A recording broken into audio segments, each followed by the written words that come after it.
Welcome to a special episode of The Speaking Citizen. This is indeed a very special episode. I am Mehru Jafar. Today, my guest is from faraway Vienna, the once imperial capital of Austria in Central Europe. This is a region that has been center stage of both Zionist activities as well as the Holocaust. Vienna was an active participant in both the First World War and the Second World War. It was an integral part of Adolf Hitler's Nazi Party and the atrocities that the party had committed against its Jewish population at that time. Vienna had helped the German army to seize Jewish property, and there was a massive transfer of homes, businesses, real estate, financial assets, and artworks from Jews to non-Jews. As soon as the German army had occupied Austria in 1938, the persecution of Jews was immediate. German racial laws were enacted in Austria, and Jews had lost all rights as citizens. Millions were killed. Those who could had fled. When no one had wanted the persecuted population of the Jews in Europe, it was the Palestinian Bureau of the World Zionist Organization that had also aided Jewish immigration from Europe into the Middle East. Despite its troubled past with its citizens of Jewish origin, and perhaps out of guilt, Vienna had reached out to establish diplomatic relations with the new Jewish state of Israel soon after the Second World War in 1949. Vienna also chose to become an asylum country and a transit point for Jewish people fleeing Stalin's anti-Jewish activities in Russia from the 1950s. Today, it stands steadfast behind Israel that is at war with no nation, but a people, the Palestinian people. However, much of what I have just said is history. The world is well aware of the background to the continuing search for that perfect peace in the troubled region around Israel, West Bank, and Gaza, where the Israel-Palestinian conflict began way back in 1948. Today, I will talk to Verena Kanaan, a Vienna-based author, filmmaker, and theater director with a Palestinian husband. But we will talk not about the past, but about the present, and maybe try to look a little bit for hope in the future. Verena, my first question to you is, what are citizens like yourself thinking as you witness this endless tragedy in the region? Well, we are deeply worried, of course, and deeply sad about the situation. For us, my husband and me, it's mainly something that is bothering us to both directions, because we have not only my husband, who is a Palestinian, but also Jewish friends with relatives in Israel. So the whole situation is horror, simply horror. It's horrible. And lots and lots of people in Austria are thinking like this. So by the way, don't make any film. This is, you're a member of civil society, and you say a lot of people like yourself who are part of civil society are horrified and are saddened. Is there a huge difference between the attitude towards the Israel-Palestinian conflict amongst the ruling elite in Europe and civil society? My dear, we don't have any, I got your question, but we don't have any ruling elite in Europe. We have governments, and the governments are administrators, and most of them are not very much loved. and not very much respected, unhappily, because they behave rather cowardly in difficult situations for the first moment. But in this time now, I must say I'm rather surprised by European Union that really does everything now to help people in Gaza. And this might be a changement in the comportment of the international community, because, you know, Europe is important in the whole situation, but the real important power in this situation is the US.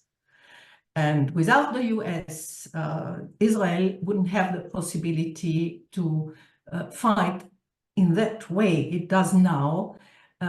The former population that was pushed out of the country, that the Jewish population, and quite a lot of Palestinians are living in now. So it's a very, very complex situation, and all of this is registered quite clearly by a lot of people, not only intellectuals, quite normal people. I'm living in the countryside, and I hear what people that are, I don't know, gardeners or farmers or whatever, are talking about this situation. They are quite clear about the unjustness of the one and the other side, of the horrors of what Hamas did and of the horrors what the Israeli government now ordered to do. Our politicians are reacting very differently in Europe, but European community in itself, the European Union in itself, is now reacting very well.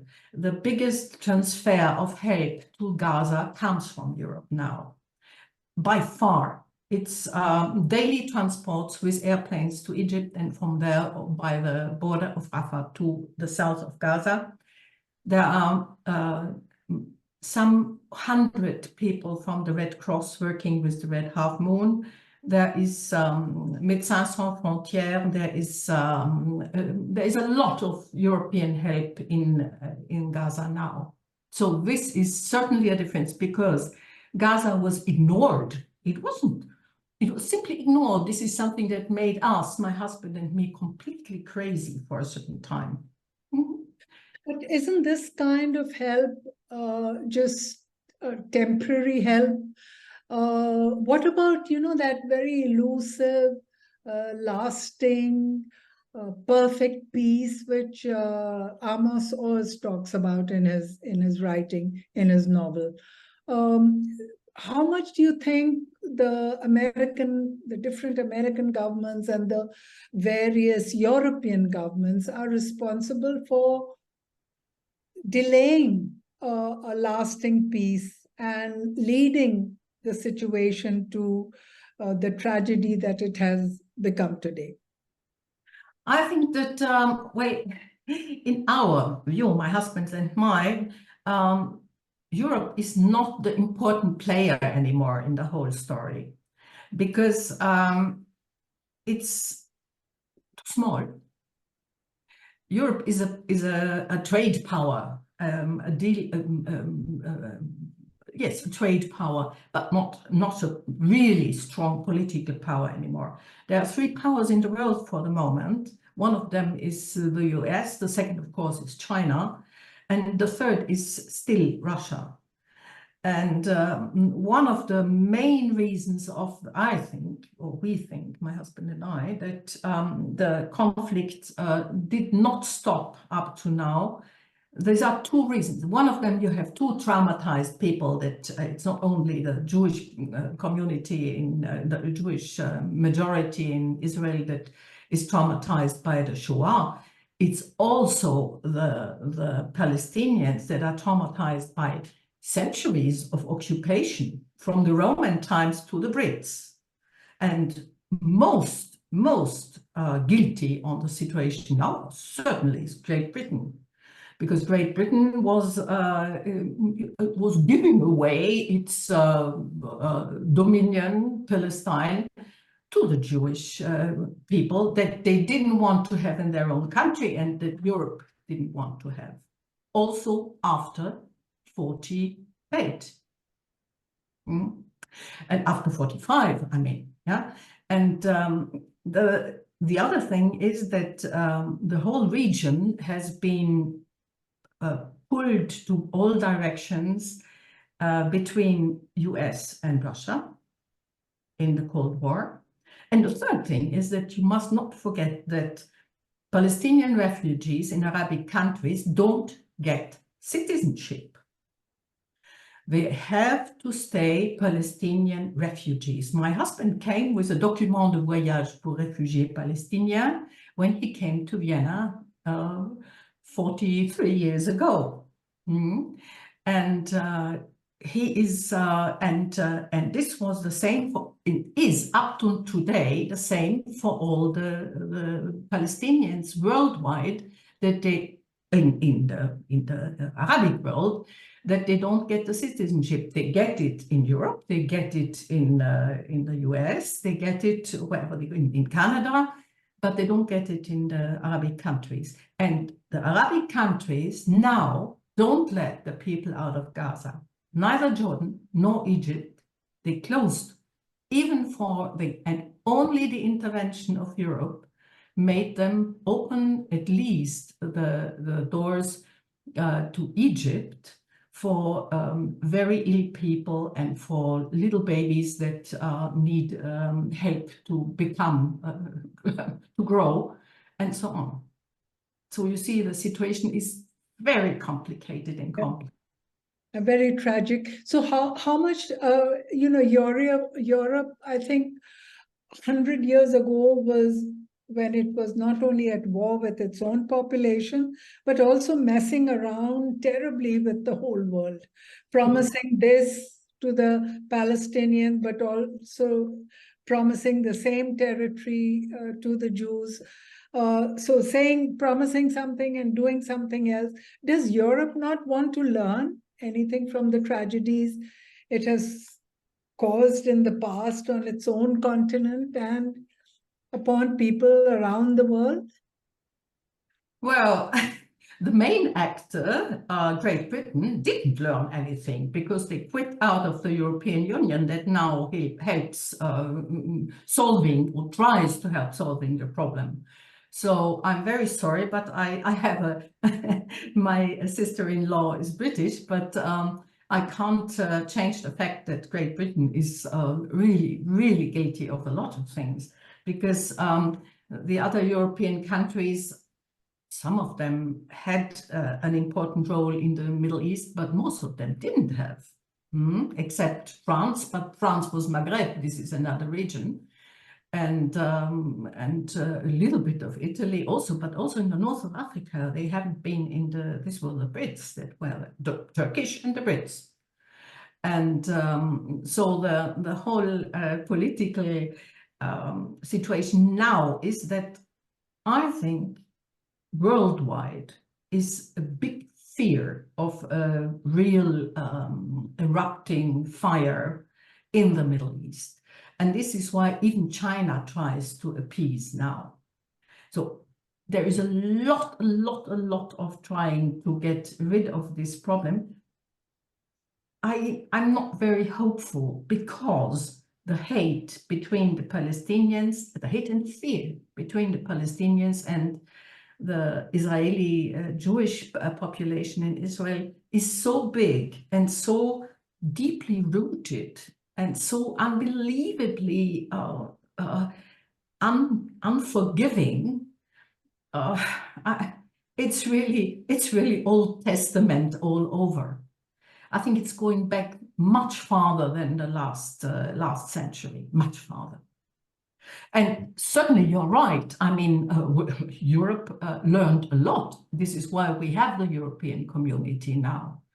And trying, even if people like Orban or the Poles or whatever are trying to mess up the whole thing, and even if Mr. Putin is trying to put his finger into it, to the pie, and destroy it if possible.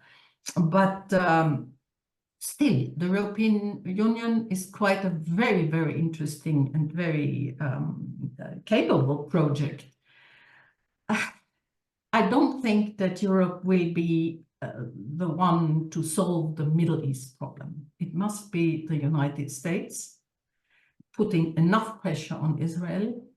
And on the other hand, of course, the Arabic countries around. These are the two real direct powers. And the Arabic countries around are extremely powerful because of their oil supply, yet. But of course, when worldwide trying to get out of the old fuel and so on powers, they will lose in direct influence. And this is something that also makes them insecure now. There's a lot of insecurity and fear in the whole situation, I think, for the moment. So how much do you think is the Arab world responsible? Why do you think it is not so interested in resolving, in helping to resolve the... There are two very interesting reasons. One of them is that the Palestinians always have been the not so religious intellectuals. They have been the Jews of the Arabic world, kind of. It seems to be something out of this corner of the world that breeds people like this. And on the other hand, there is a kind of law. It's if you lose your country, you are not allowed to have another one. And they are called guilty from not being able to keep their country. And the third thing also is that when they live in other parts of in other Arabic countries, they are not always quiet. Think about the war in Jordan. Think about the problems in Lebanon. In Syria, the Assad family put a strong pressure on the Palestinian population. My husband grew up in Damascus, and we know about it very well. So, but isn't that a good reason to have the Palestinian their own homeland, so absolutely, so that they won't upset the population of neighboring lands? Absolutely, it would be the most important thing. The problem is that there is not very much space left, because whilst we are talking, there are the so-called colonists from Israel taking land away in the West Bank every day. And we have a friend here in our little country town. He used to be the doctor for the district medical doctor, Dr. Jadala, and he was with his sons and his son-in-law this summer. He was in Israel, and we met him some days ago, and he said, it's such a beautiful country and it was wonderful, but I went to the village I grew up in near Jerusalem.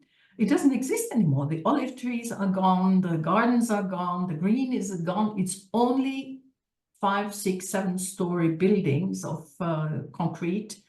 And there is not one Palestinian living there. The Jewish population living there. But still, he said when he met his cousins in Ramallah, and he said they have very good contact with their Jewish neighbors. So also in Israel, there is very, very, very different aspects. Yeah, it's yeah, but it's, as I said, it's so saddening. And you know, Hamas, I mean, these are guys from 16 to 25 in age. They are blinded by some crazy background people that push these youngsters into self-killing commandos. It's horrible. Yeah. And on the other hand, the hate that is there in Israel, where sentences fall like Palestinians are human animals and stuff like this, and on the Palestinian side, all the Israelis are Nazis and not. Well, how do you want to put them together? It's not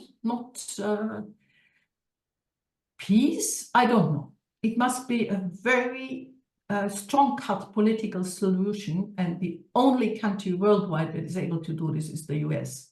But I don't see any US administration ready to do it, because they have the problem with their, must say, with the Jewish community in the US.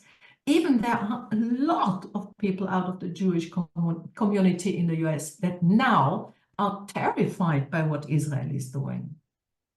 And there is also one point that I'm pleased you should consider, that is the fact that the question, why now this attack of the Hamas? And this is very simple to answer. Israel has no constitution. I don't know if you knew that. And the Supreme Court is what is ruling and arranging life between people, especially between the Jewish and the non-Jewish communities, because there is a lot of Christian Palestinians, there are Baha'i, there are Druze, there's a lot of different people in Israel living. And now Netanyahu, because the Supreme Court was the only one that ruled against, sometimes, not very often, but sometimes, against taking away land from the Palestinians, was forced by his right-wing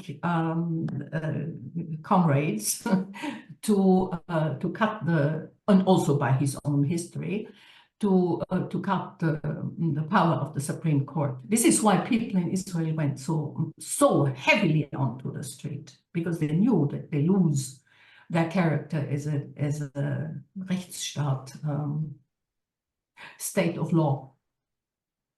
So why do you think the Jewish community in the US is not interested in resolving this conflict? They are interested. Preventing America from resolving this conflict. They are interested in resolving it. The question is how. And resolving it by having a real second state for the Palestinians would mean to join Gaza and the West Bank. But this is exactly what nobody wants. Yeah? Nobody wants, or the USA doesn't want? The US government, I guess, would like to have it. Yeah, I mean, there was Camp David. There was a lot of trying to get this through, but they didn't get it through their own Congress and their own chambers.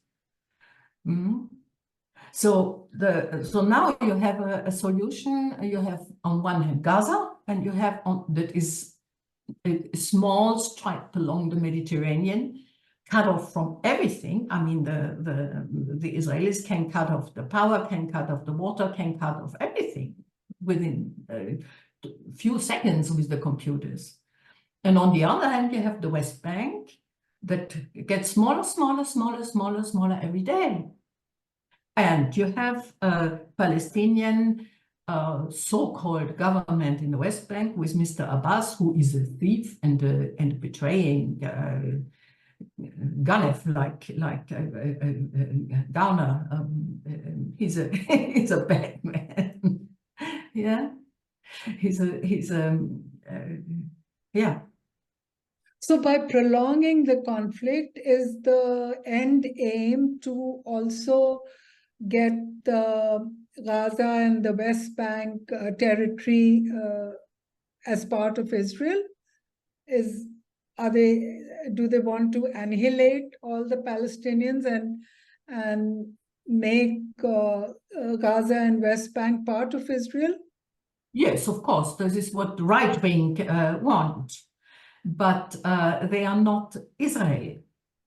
There's a huge part of the Israeli population that doesn't want it. So they would prefer a two-country solution.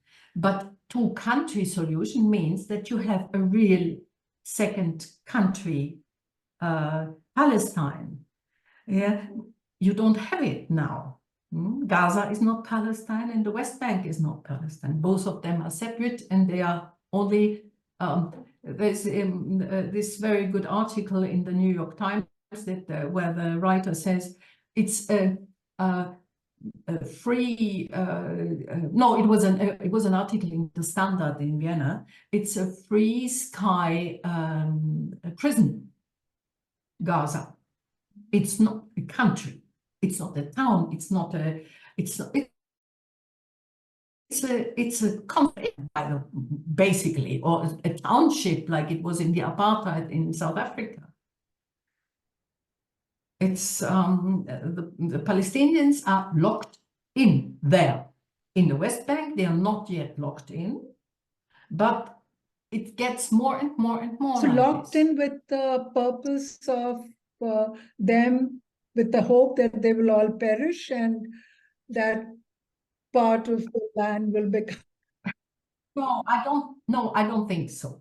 I think that one must not forget that Israel is still a Western country with a kind of shame that can be freed very quickly. You can see it now with these talks about the liberation of the people that were taken away and so on, the hostages.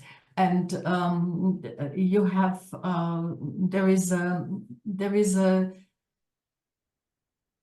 I don't know, maybe it's even the only possible moment now to solve this problem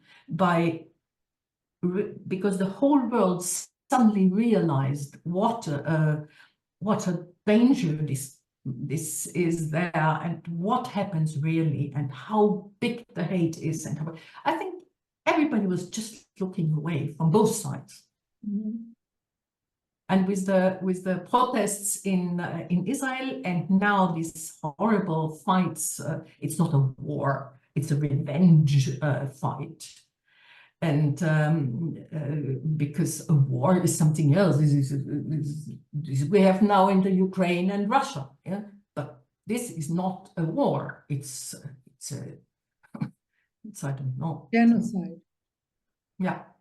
So that brings me to the genocide. It's not yet. No, it's not. It's not a genocide. Very difficult. You know, there is such a lot of very quick judgment on the whole situation around now in all the medias. And this is not right. The right thing is to say the reaction of the Israelis was a wild reaction of hate and yeah, of a horrible reaction.